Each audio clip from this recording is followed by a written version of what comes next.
the last 5 years have been wild. Because I know you and I, probably last time you and I sat down was like had extended time together. We've seen each other and high-fived, but was pre-COVID. Mm-hmm. And so I'll get to that in a second, what it's been like here the last 5 years. But, you know, I going back to that season where I stepped in over HR, you know, Chris, at that point in time, you know, again, he had that calling to be a pastor. Mm-hmm. And I think as a child growing up, that's what he always thought he was going to do. And I think he had a lot of personal revelations around the good that he could do through leading a business. Mm-hmm. I think he kind of had the same faulty worldview that maybe I had around, like, you know, you can be a Navy SEAL and there's just like the business corporate people that make money and then give it away, or you can be a missionary or, start a nonprofit and then the corporate people just give money over. Like, this isn't as meaningful.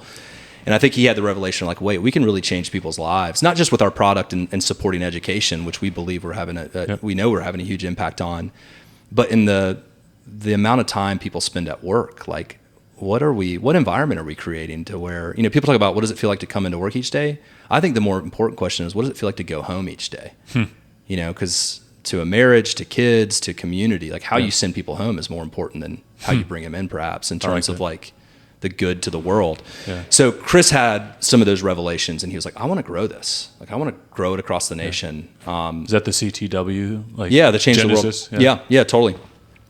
But we want to do it with excellence. And, you know, we want to have kind of the heart of a nonprofit, but the brains and the hands of a for-profit, right? And brought in a lot of outsiders, future board members, and started really trying to professionalize the business to scale. Mm-hmm. And so we grew from 2012 to 2020, I mean, from about 20 million to 100 million in sales.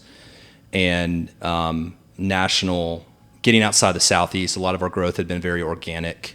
Yep. Like, you're in Birmingham and, you know, a school up in Huntsville. It was just, you know, kind of spider webbed out like that. And then we started getting more intentional about our marketing and business development efforts, California, Northeast. So right before COVID hit in 2020, we had launched our last major metro market, which was Detroit.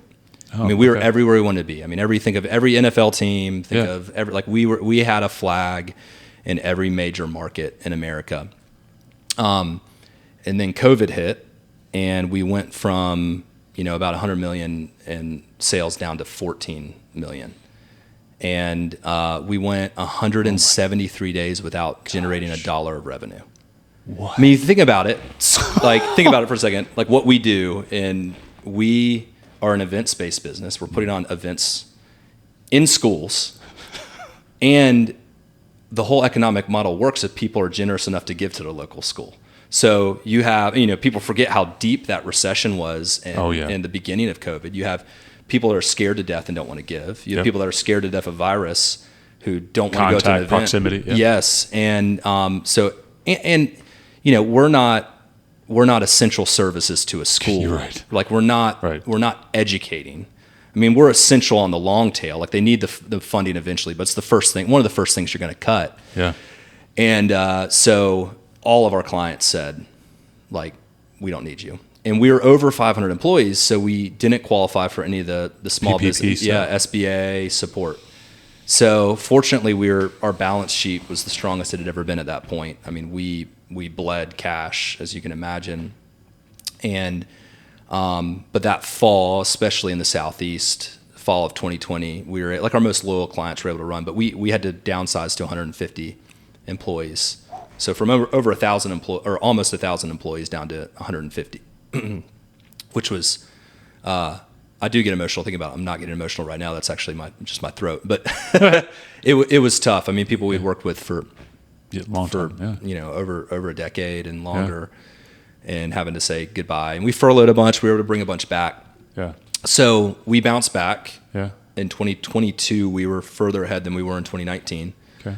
And then we call it the bounce back hangover. It was like, growth was wild. Because you think about it, it's a whiplash. Oh my gosh. Yeah. And we had been steady growers at that point, like 20 to 30% a year.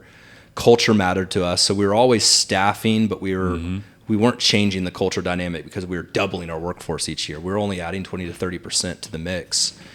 And in COVID, we had to slash, and then we had to hire back, and the labor market was so tough then. Right. So it was a weird season where we had so many rookies, a lot of people that, quite honestly, we probably shouldn't have hired. Right. And a ton of pent up demand that we were chasing.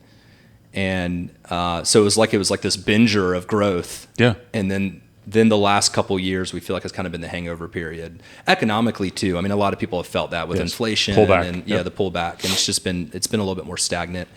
We did 2 acquisitions, which we had never done before over the last 2 years or 3 years, and those were hard. You know, it's like everybody tells you. Change management. Yeah, everybody tells you.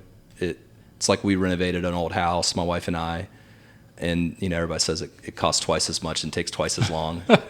Somebody said that about an acquisition. Like, yeah, it's great, you want it, but it's gonna. It's not a 30-minute TV show. No, exactly. So those have, that's beat us up a little bit, but we're moving in the right direction there. Yeah. So it's been. I mean, we're in a good spot now, but lots of change and whiplash.